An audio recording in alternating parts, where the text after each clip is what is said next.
Hey guys, quick update on this project here in Seattle. Got all the plywood on the outside, all the sheeting on, and then we followed that up with tar paper. Then we pulled out the flashing brake and we were able to create a custom piece of sill flashing. This here. With that brake, you're able to do anything you want.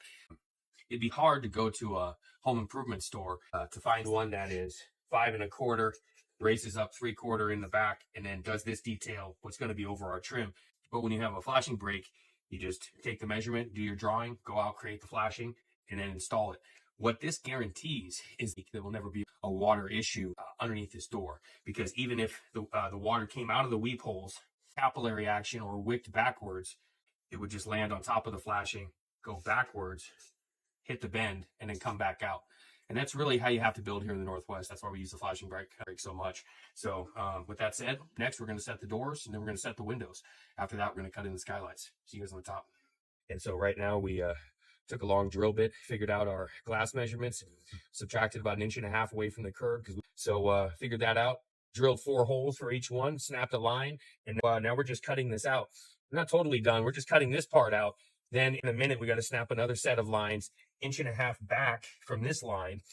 And that would be to just cut out those shingles so that our curb can sit on this nice and square. So I'll show you what that looks like. 4 hours later, here we are. We got the skylights cut in. That went really well. Take a look at this. And so we cut the skylights in between the 2 bays, which are 14.5 inches in between. Then after we were done, we adjusted that blade, and then we cut the 1.5 inches of asphalt shingles right in line with this. That allowed us to build our boxes, drop them on something solid and clean. And then we went in with some 3.5-inch gold screws, angled those into the sides, secured that real well.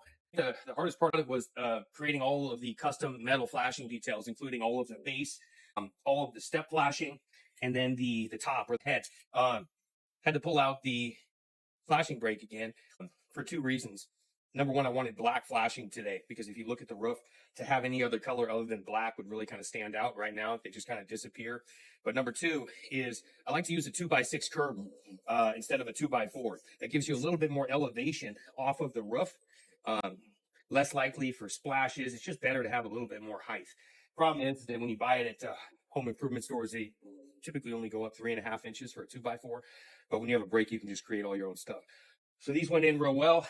We're actually not done with the brake yet today. We're going to be creating a top flashing detail. Those are the 2 skylights. And so we got about another hour creating this other flashing. Thought I was going to get to some of the outside trimming today. That's just probably not going to happen by the time we clean up.